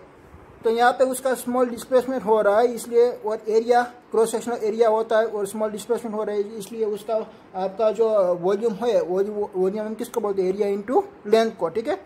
तो यहाँ पे आपका वॉल्यूम भी चेंज हो रहा है, this is work done is equal to P into delta V, ठीक है। ओके, देन आपको एक ग्राफ में रिप्रेजेंट करना है, पी का ग्राफ में आपको रिप्रेजेंट करना है। तो आपका ग्राफ कोई ऐसा फाइंड आउट हुआ है, this P and this V, okay. तो यहाँ पे पॉइंट पे कोई एक प्रेशर होगा और कोई एक वॉल्यूम होगा और ये वाला पॉइंट में भी कोई प्रेशर और वॉल्यूम होगा, ठीक है। तो आपको एक ग्राफ में से आप उसका स्लोप निकालोगे, स्लोप। तो स्लोप कैसे निकाल सकते हो, परपेंडिकुलर अपन बेस। तो स्लोप इसका ऐसे फाइंड होगा कि भाई delta P upon delta we, पर delta P upon delta we ऐसी कोई फिजिकल की कोई कैरेक्टरिस्टिक नहीं फाइंड आउट हो सकती, ठीक है। तो देन अपन उसका एरिया निकालेंगे। एरिया निकालने के लिए आपने क्या किया कि भाई ऐसा स्मॉल आपने डिस्टेंस ले लिया, डिस्टेंस मीन्स के स्मॉल आपने डेल्टा वी कंसीडर कर लिया, ठीक है। तो वो ऐसा एरिया फाइंड आउट हुआ। तो एरिया का शेप कैसे आ रहा है, रेक्टेंगल। तो रेक्टेंगल का आप एरिया कैसे निकाल सकते हो, मल्टीप्लिकेशन करके। तो भाई आपका जो स्मॉल डीवी है तो स्मॉल डीवी का आप मल्टीप्लिकेशन करोगे तो P into delta we find out होगा, और पी इंटू डेल्टा वी इसका, और देन पर आपने सेकंड ऐसा पोर्शन कंसीडर कर लिया ऐसा, देन आपने दूसरे भी कंसीडर कर लिया ऐसे, ठीक है। तो सभी के जिसका आपका वॉल्यूम था वो डेल्टा वी था, ठीक है। तो यहाँ का वॉल्यूम आपने देखा कि भाई डेल्टा V1 है और यहाँ का वॉल्यूम है V2। आप देख रहे हो कि भाई वॉल्यूम आपका इंक्रीज हो रहा है, तो वो कौन सी प्रोसेस होगी, एक्सपेंशन का कंप्रेशन, ऑब्वियसली एक्सपेंशन होगा। एक्सपेंशन में आपका वॉल्यूम इंक्रीज हो रहा है, ठीक है। तो वो जो प्रोसेस है वो प्रोसेस है expansion. This is expansion process हो रही है, ठीक है। तो एक्सपांशन प्रोसेस हो रही है और V1 से लेके V2 तक उसका वॉल्यूम इंक्रीज हो रहा है। तो आपको V1 से लेके V2 तक स्मॉल dV करके आपको सभी का एडिशन करना है। तो हम उसको क्या बोलते हैं, इंटीग्रेशन, ठीक है। तो आपको लास्ट में एक वैल्यू फाइंड आउट होगी, एक वर्क डन का इक्वेशन फाइंड आउट होगा, W is equal to integration V1 से लेके V2 और P इंटू dV, ठीक है। तो ये आपका वर्क डन फाइंड आउट हुआ। आपने यहाँ पे जो वर्क डन का इक्वेशन निकाला वो वर्क डन आया इंटीग्रेशन V1 टू लेके V2 P इंटू dV। यहाँ पे इंटीग्रेशन क्यों किया कि आपने स्मॉल क्वांटिटी के डेल्टा वी यहाँ पे कंसिडर किया और सभी का आपको ऐसे मल्टीप्लिकेशन करना है और लास्ट में आपको एडिशन करना है। जो आपको एडिशन करना है उसको हम क्या बोल सकते हैं भाई, इंटीग्रेशन। तो आपने इंटीग्रेशन कर लिया V1 से लेके V2 तक P इंटू डेल्टा वी। तो आप इस ग्राफ में क्या स्टडी किए कि आपका जो एरिया बना हुआ है, ये सभी एरिया, तो आपको ये एरिया फाइंड आउट करना है, ठीक है। तो अब ये एरिया कौन सी क्वांटिटी देता है, वर्क डन। एरिया ये कौन सी क्वांटिटी देता है, वर्क डन। तो यहाँ पे वर्क डन हमारा दो प्रोसेस में हो सकता है, एक एक्सपांशन के और एक कंप्रेशन पे। Expansion and compression, okay. तो एक्सपांशन प्रोसेस हम किसको बोलते हैं कि भाई जिसका वॉल्यूम ज़्यादा, यहाँ पे आप देख रहे हो ना वॉल्यूम आपका ज़्यादा हो रहा है, तो उसको हम बोलते हैं एक्सपांशन। तो एक्सपांशन बाय द मोलेक्यूल्स हो रहा है, ठीक है। Expansion by the molecules is work done by the gas. तो एक्सपांशन में आप लिख सकते हो कि भाई work done by the gas. Gas का मोलेक्यूल्स वर्क डन कर रहा है, गैस का मोलेक्यूल्स की एनर्जी कम होके जाएगी क्योंकि वो उसका वॉल्यूम बढ़ा रहे हैं, ठीक है। देन आफ्टर कंप्रेशन आपको करना पड़ेगा। तो work done by the gas, work done on the gas, ठीक है। तो यहाँ पे work done on the gas आएगा, work done on the gas आएगा, ठीक है। पहले एक्सपेंशन में आपने देखा कि भाई वर्क डन, पहले एक्सपेंशन में आपने देखा कि भाई work done by the gas हो रहा था और कंप्रेशन में work done on the gas हो रहा है। जिसका आपको कंप्रेशन करने के लिए आपको एक एक्स्ट्रा वर्क करना पड़ेगा, तो ही उसका कंप्रेशन होगा, ठीक है। ओके, आप देख रहे हो मेरी नोट्स में जो हमने डिराइव किया वही यहाँ पे है कि भाई work done is equal to force into displacement, और फोर्स का होता है प्रेशर इंटू एरिया, और ऐसे हमने ग्राफ ड्रॉ किया था उसका स्लोप और ये निकाला था, और लास्ट में हमने देखा था कि भाई expansion work done by the gas and work done on the gas, it is a compression. त्याना पर हमको देखना है कि भाई फर्स्ट लॉ ऑफ थर्मोडायनेमिक्स। तो फर्स्ट लॉ ऑफ थर्मोडायनेमिक्स में आपको उसका जो इक्वेशन मिला वो इक्वेशन था delta Q upon delta U plus delta W, ठीक है। ओके, तो आप इसका मीनिंग क्या होगा कि आप जितनी भाई थर्मल एनर्जी आप यूज कर रहे हो, ये थर्मल एनर्जी और किसमें कन्वर्ट होगी, एक इंटरनल एनर्जी में, देन आप वर्क कर लोगे उसका, ठीक है। तो energy supplied by the system is a partially used to the change in its internal energy. जो आपने एनर्जी आपने मिस के यूज़ की, आपने कोई एनर्जी ली है, थर्मल एनर्जी आपने ली है, तो वो जो थर्मल एनर्जी आपने ली है इसमें से पार्शियली एनर्जी आपकी इंटरनल एनर्जी में चेंज होगी, देन आप वो पार्शियली एनर्जी का एक वर्क डन होगा, पार्शियल एनर्जी का एक वर्क डन होगा, ठीक है। देन आप आपको देखना है फर्स्ट लॉ के बारे में मैंने आपको आगे भी बताया ही है कि भाई फर्स्ट लॉ जो होता है, तो first law is the most important, उसके रिगार्डिंग कि आपकी पूरी दुनिया चल रही है, ठीक है। कि भाई सन में से जो लाइट आ रही है उसमें से आप एनर्जी ले रहे हो, देन आप वर्क कर रहे हो, ठीक है।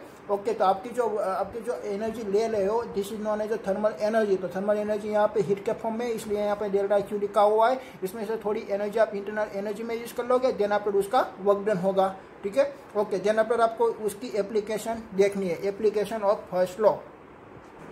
ओके, आपको एप्लीकेशन देखनी है फर्स्ट लॉ की। तो फर्स्ट ऑफ ऑल फर्स्ट आपकी एप्लीकेशन है आइसोथर्मल प्रोसेस, आइसोथर्मल एक्सपेंशन के रिगार्डिंग, ठीक है। तो आइसोथर्मल एक्सपांशन, तो आइसोथर्मल प्रोसेस किसको बोलते हैं, हमने आगे देखा, हमने टू प्रोसेस हमने देखी थी, एक isothermal process and then after adiabatic process.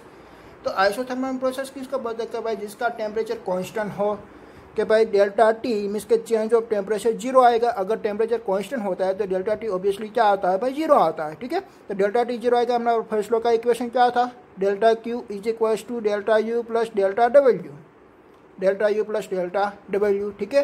ये आइसोथर्मल प्रोसेस है। अगर डेल्टा टी में कोई चेंजेस नहीं आएगा, तो हमारी इंटरनल एनर्जी का टू कंपोनेंट था, एक potential energy and kinetic energy. तो काइनेटिक एनर्जी में कोई चेंजेस आएगा नहीं आएगा, क्योंकि काइनेटिक एनर्जी किस पे डिपेंडेंट थी, टेम्परेचर पे डिपेंड थी। अगर टेम्परेचर ज़्यादा तो काइनेटिक एनर्जी ज़्यादा, पर यहाँ पे तो टेम्परेचर में कोई चेंज ही नहीं हो रहा, सो देयर काइनेटिक एनर्जी में भी कोई चेंज नहीं हो रहा, सो देयर हमारी इंटरनल एनर्जी में कोई चेंजेस नहीं हो रहा है। ठीक है, तो इंटरनल एनर्जी का जो चेंजेस आएगा वो चेंजेस क्या आएगा, अगर कोई चेंजेस नहीं हो रहा है तो उसका चेंजेस आएगा जीरो, उसका डिफरेंस आएगा जीरो। तो यहाँ पे delta U is equal to आएगा जीरो। ठीक है, तो delta U is equal to zero, ये इक्वेशन में आप वैल्यू पुट करोगे तो delta U is equal to आपको फाइंड आउट होगा डेल्टा डब्ल्यू।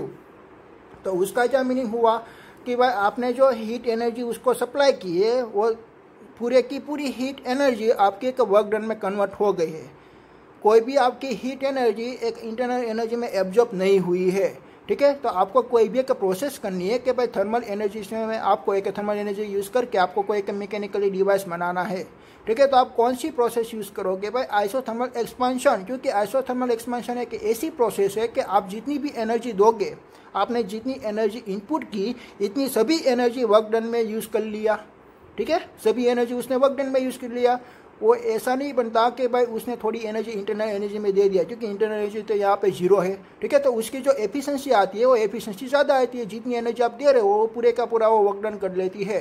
ठीक है, वो कोई सीटिंग नहीं करती कि भाई थोड़ा वर्क करेगा, ऐसा नहीं है। यहाँ पे आप देख ही रहे हो कि delta Q is equal to delta W दे रहा है और ये दोनों पॉजिटिव है। और वर्क डन आपकी एक स्केलर क्वांटिटी है, तो भी वर्क डन आपका पॉजिटिव और नेगेटिव हो सकता है। वो तो आपको मालूम ना कि आप फोर्स लगा रहे हो और इसी डायरेक्शन में ऑब्जेक्ट का मूवमेंट होगा तो उसको हम बोलेंगे work done is a positive. और आप फोर्स लग रहा हो एक डायरेक्शन में और डिस्प्लेसमेंट हो रहा है दूसरी डायरेक्शन में, तो उसको बोलते हैं भाई नेगेटिव वर्क डन। ऐसा आपने 11 में स्टडी किया था। तो वहाँ पे भी यहाँ पे भी वर्क डन की साइन पॉजिटिव और नेगेटिव आ सकती है।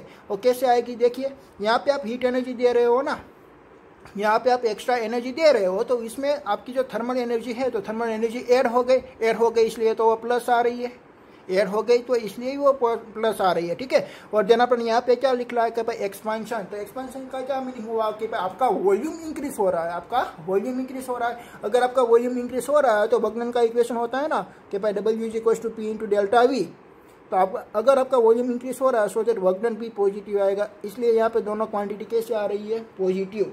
ठीक है, तो यहाँ पे आपका एक स्टेटमेंट भी लिखना है कि भाई all given thermal energy is convert to work done by the system.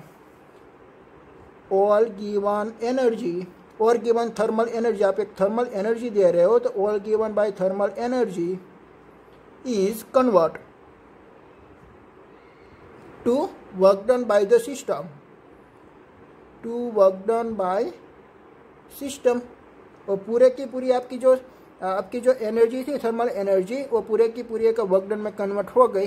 This is the first law of application. ठीक है, ओके, तो सेकंड नंबर को एप्लीकेशन देखनी है कि भाई adiabatic expansion, adiabatic expansion. Okay, तो एडियाबेटिक प्रोसेस हम किसको बोलते हैं कि भाई हमारा जो इक्वेशन था delta Q is equal to delta U plus delta W, तो एडियाबेटिक एक्सपेंशन में आप delta Q is equal to heat not transfer, क्योंकि आपने वॉल कौन सी कंसीडर की है, एडियाबेटिक वॉल। और एडियाबेटिक वॉल वो हीट को ट्रांसफर नहीं करने देती है, तो हीट को ट्रांसफर नहीं करने देती तो delta Q is equal to आएगा जीरो। तो आपका इक्वेशन बना के भाई delta U plus delta W.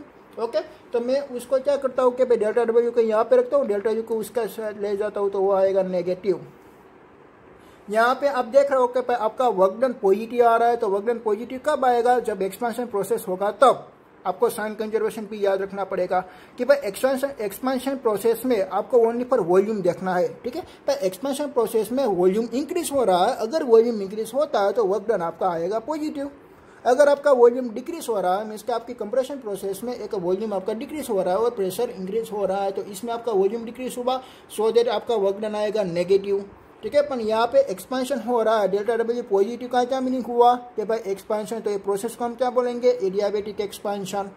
ठीक है, यहाँ पे एक्सपेंशन हो रहा है इसलिए उसकी जो प्रोसेस हो रही है तो इस प्रोसेस में आपका वर्क डन आ रहा है पॉजिटिव। और यहाँ पे इंटरनल एनर्जी क्यों नेगेटिव आई, इंटरनल एनर्जी नेगेटिव आई तो उसका क्या मीनिंग हुआ कि भाई उसका टेम्परेचर डिक्रीज होगा, तो ही उसकी potential energy internal energy decrease आएगी ना। क्योंकि आपने जो लिक्विड लिया है तो लिक्विड की जो पोटेंशियल एनर्जी होती है वो तो सेम होती है, बट इसमें आप चेंज कर रहे हो ओनली फॉर टेम्परेचर में, तो टेम्परेचर में चेंज कर रहे हो इसलिए उसमें क्वांटिटी चेंज होती है ओनली फॉर काइनेटिक एनर्जी की। काइनेटिक एनर्जी इंक्रीज और डिक्रीज हो सकती है, बट यहाँ पे माइनस साइन है तो इसका मीनिंग क्या हुआ कि आपकी काइनेटिक एनर्जी डिक्रीज हुई है। काइनेटिक एनर्जी कब डिक्रीज होती है? जब आपका टेम्परेचर डिक्रीज होता है तब, तो यहाँ पे आपका टेम्परेचर डिक्रीज हो रहा है, ठीक है। तो वर्क डन आपकी एक पॉजिटिव क्यों आया? क्योंकि एक्सपांशन से, दिस इज एक्सपांशन, और उसका टेम्परेचर डिक्रीज हुआ। चला यार, टेम्परेचर कैसे डिक्रीज होता है?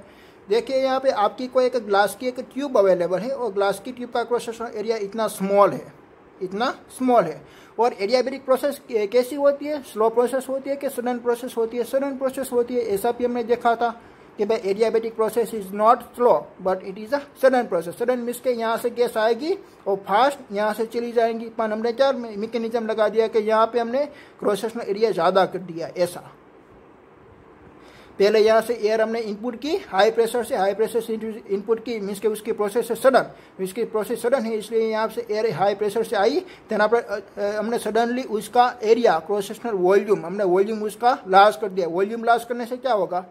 एक्सपेंशन होगा। वॉल्यूम लार्ज करने से एक्सपेंशन होगा, और एक्सपेंशन प्रोसेस में उसका प्रेशर हो जाता है डिक्रीज।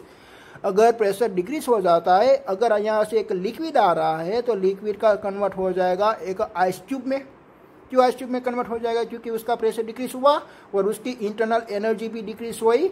इंटरनल एनर्जी डिक्रीज हुई तो उसका टेम्परेचर डिक्रीज होगा। टेम्परेचर डिक्रीज होगा तो वो पाइप हमको एक ठंडी लगने लगेगी, ठीक है। वो पाइप आपको एक मिस कर उसके टच करोगे तो वो आपको कॉल लगेगी। क्यों कॉल लगेगी? क्योंकि यहाँ से एक्सपांशन हो रहा है और एक्सपांशन में उसका प्रेशर डिक्रीज हो रहा है। अपने वॉल्यूम इंक्रीज कर दिया तो उसका टेम्परेचर डिक्रीज हुआ। और ऐसा भी हो सकता है कि आपकी प्रोसेस इतनी सडन है तो उसका टेम्परेचर 0 डिग्री से भी कम हो गया। 0 डिग्री से कम हो गया तो उसका क्या मीनिंग हुआ कि भाई 0 डिग्री से कम हो गया तो वो एक आइस में कन्वर्ट हो जाएगा, ठीक है। और दूसरा मैकेनिज्म आप सोचिए कि यहाँ पे वर्क डन एक एक्सपेंशन प्रोसेस कर रही है। एक्सपेंशन का क्या मीनिंग होता है कि भाई वो जो हमारा जो यहाँ पे एक वाटर का मॉलिक्यूल्स है तो वाटर का मॉलिक्यूल्स वो एक्सपेंशन करने के लिए वो अपनी एनर्जी यूज कर लेगा, ठीक है। एक्सपेंशन प्रोसेस में हमने लिखा हुआ था ना कि भाई molecules by the work done, means के work done by the system होती है, ठीक है। तो इनसाइड का जो मॉलिक्यूल्स है, मॉलिक्यूल्स अपनी एनर्जी यूज कर लेगा वर्क करने के लिए, एक्सपेंशन करने के लिए। तो उसने अपनी एनर्जी यूज कर ली, जहाँ पर उसकी एनर्जी खत्म हो गई तो वो एनर्जी मांगता है। वो किससे मांगेगा? भाई उसकी जो इंटरनल एनर्जी होगी इसे वो मान लेगा, ठीक है। तो यहाँ पे उसकी एक इंटरनल एनर्जी डेल्टा यू है, इसमें से वो थोड़ी एनर्जी ले लेगा। उसकी डेल्टा यू में से उसने एनर्जी यूज कर लिया, इसलिए डेल्टा यू की साइन आ गई नेगेटिव। पता चला आपको कि भाई आपकी सिस्टम में जो मॉलिक्यूल्स है, मॉलिक्यूल्स ट्रैवल कर रहे हैं और उसका एक्सपेंशन हो रहा है, तो एक्सपेंशन में हमको वर्क उसकी एनर्जी मीन्स का यूज हो जाती है, उसकी एनर्जी यूज हो जाती है तो वो एक इंटरनल एनर्जी से एनर्जी ले लेता है, तो इंटरनल एनर्जी उसकी डिक्रीज होने लगी, इसलिए यहाँ पे नेगेटिव साइन आ रही है। Delta W is equal to minus delta U आपको मालूम पड़ा क्यों नेगेटिव साइन आ रही है, ठीक है। अब एडियाबैटिक आप कंप्रेशन प्रोसेस विचारिए, एडियाबैटिक कंप्रेशन प्रोसेस कैसे होगी? इसमें हम साइन अल्टरनेट कर देते हैं कि भाई वर्क डन हमारा नेगेटिव हो जाएगा और इंटरनल एनर्जी हमारी प्लस हो जाएगी। वो कैसे? कि भाई आप कंप्रेशन कर रहे हो, एक एक्स्ट्रा एनर्जी से आप कंप्रेशन कर रहे हो, इसलिए उसका वर्क डन हो गया नेगेटिव। अगर वर्क डन नेगेटिव हो जाता है तो इनसाइड से आपकी जो पार्टिकल्स है तो पार्टिकल का टेम्परेचर इंक्रीज होने लगता है। जैसे कि एयर पंप, आपको साइकिल में जो एयर फिलअप करने वाला जो पंप होता है, आप पंप मारोगे तो उसकी इनसाइड उसका टेम्परेचर राइज होता है। टेम्परेचर राइज होने का क्या मैकेनिज्म है? उसकी इंटरनल एनर्जी इंक्रीज होने लगी, इसलिए यहाँ पे डेल्टा यू क्या आया? पॉजिटिव आया, ठीक है। This process is known as a compression process, और कंप्रेशन प्रोसेस में टेम्परेचर ऑलवेज इंक्रीज होता है। आप कोई भी सिस्टम देख लीजिए, कोई भी सिस्टम आप कंप्रेसर करते हो उसकी एक टेम्परेचर राइज होने लगती है, और कोई भी सिस्टम आप एक्सपेंशन कर रहे हो, लाइक दिस आपके एसी है, आपके एक रेफ्रिजरेटर है, तो रेफ्रिजरेटर में ए वाली सिस्टम आप यूज करते हो, एक्सपेंशन करते हो, एक्सपेंशन इतना करते हो कि भाई उसका टेम्परेचर 0 डिग्री से भी कम हो जाता है, वो लिक्विड को एक आइस में कन्वर्ट कर देता है, ठीक है। ऐसा उसमें एक्सपेंशन होता है, ठीक है। और दूसरा भी आप एग्जाम्पल ले सकते हो बाय ब्रूस्टिंग ऑफ टायर। तो ब्रूस्टिंग ऑफ टायर मीन्स के टायर में से जो एयर हमने कंप्रेस होकर फिलअप की हुई थी वो एक ही साथ बाहर एग्जिट हो जाएगी और उसका वॉल्यूम बहुत ज़्यादा है, तो उसका प्रेशर सडनली डिक्रीज हो जाएगा और उसका टेम्परेचर डिक्रीज हो जाएगा। ख्याल आया। और ऐसा ही यहाँ पे हमने मैकेनिज्म लगाया तो उसका टेम्परेचर में डिक्रीज कर दिया और उसकी यूज हमने एक रेफ्रिजरेटर में कर लिया। और यहाँ पे हमने एक साइकिल का पंप का एग्जांपल दे दिया कि भाई आपने पंप में ऐसे इसका साइकिल में एयर फिलअप करते हो, आप पंप लगाते हो तो आप पंप दिखते हो कि भाई उसका एक टेम्परेचर राइज होने लगता है। क्यों टेम्परेचर राइज होने लगता है? क्योंकि उसकी इनसाइड एक इसका कंप्रेशन हो रहा है और कंप्रेशन में उसका टेम्परेचर राइज होने लगेगा। ठीक है। वो होल है वो कौन सी बनी हुई होती है? एडियाबेटिक होल होती है। तो उसकी इनसाइड उसकी हीट ज़्यादा होने लगती है और हीट ट्रांसफर नहीं हो पाती। हीट ट्रांसफर अगर हो पाएगी तो उसको बोलेंगे भाई आइसोथर्मल प्रोसेस है। अगर उसकी हीट ट्रांसफर नहीं हो सकती इसलिए हम उसको बोलेंगे भाई एक एडियाबेटिक प्रोसेस है। ठीक है। देन आफ्टर हमको एक थर्ड एप्लीकेशन देखनी है कि भाई बॉइलिंग प्रोसेस। हमने आगे 2 प्रोसेस देखी ना, एक आइसोथर्मल प्रोसेस, एक adiabatic expansion, isothermal expansion. Then after हमको देखना है बॉइलिंग प्रोसेस। ओके, बॉइलिंग हम किसको बोलते हैं? What is meaning of boiling? कि भाई हमारा जो लिक्विड होता है वो लिक्विड का स्टीम में कन्वर्ट होता है। ठीक है। Liquid to steam, it is known as a boiling. तो बॉइलिंग जो टेम्परेचर होता है वो 100 डिग्री सेल्सियस पे होता है। ठीक है। उसका हमारा जो फर्स्ट लॉ ऑफ थर्मोडायनेमिक्स का जो इक्वेशन था कि भाई delta Q is equal to delta U plus delta W. Okay, boiling process हो रही है तो उसका डेल्टा यू कितना आएगा? डेल्टा यू 0 हो जाएगा। आप सोचिए कि भाई उसका फेज चेंज हो रहा है। अगर फेज चेंज होगा तो फेज चेंज होने के लिए रिस्पॉन्सिबल कौन सी एनर्जी है? पोटेंशियल एनर्जी रिस्पॉन्सिबल है या काइनेटिक एनर्जी रिस्पॉन्सिबल है? ऑब्वियसली एक पोटेंशियल एनर्जी रिस्पॉन्सिबल है। और हमने कहा कि एक सेंटेंस भी लिखा हुआ था कि भाई potential energy is responsible of the state of change. तो यहाँ पे स्टेट आपका चेंज हो रहा है कि भाई आपकी एक लिक्विड में से स्टीम बन रही है। अगर लिक्विड में से स्टीम बन रही है इसके उसका फेज चेंज हुआ तो ऑब्वियसली उसकी पोटेंशियल एनर्जी चेंज हुई। स्टीम की पोटेंशियल एनर्जी ज़्यादा होती है तो आपका डेल्टा यू चेंज हुआ। आपने हीट दी तो उसमें से डेल्टा यू चेंज हुआ। ओके, तो डेल्टा यू चेंज होता है तो उसकी इंटरनल एनर्जी कितनी चेंज हुई वो आपको फाइंड आउट करना है। तो आपको डेल्टा यू मीन्स के सब्जेक्टिव बना लीजिए तो उसका आंसर आएगा delta Q minus delta W. तो ऑब्वियसली आपको क्या करना पड़ेगा? आपने हीट कितनी दी थी? Delta Q. तो डेल्टा क्यू में से आपका वर्क डन आप सब्ट्रैक्ट कर दो, इतनी आपने इंटरनल एनर्जी फाइंड आउट हो जाएगी। ठीक है। कि भाई उसकी इनसाइड पोटेंशियल एनर्जी कितनी इंक्रीज हुई। तो पोटेंशियल एनर्जी इंक्रीज होने की जो क्वांटिटी आपको फाइंड आउट करनी है आप कैसे फाइंड आउट करोगे? भाई आपने जो एनर्जी इनपुट की है मीन्स के डेल्टा क्यू आपने एनर्जी इनपुट की है तो इसमें से आपको वर्क डन को सब्ट्रैक्ट करना है। बट यहाँ पे वर्क डन होता है क्या?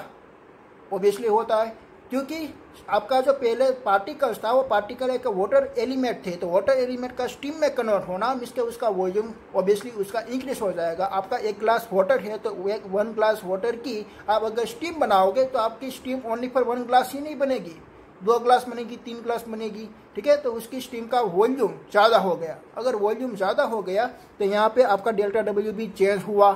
चला गया। तो ये सभी क्वांटिटी आपकी चेंज हुई। मैं इक्वेशन को मॉडिफाई करता हूँ। Delta U is equal to delta Q minus work done का इक्वेशन होता है P और उसका वॉल्यूम चेंज हुआ V2 माइनस V1।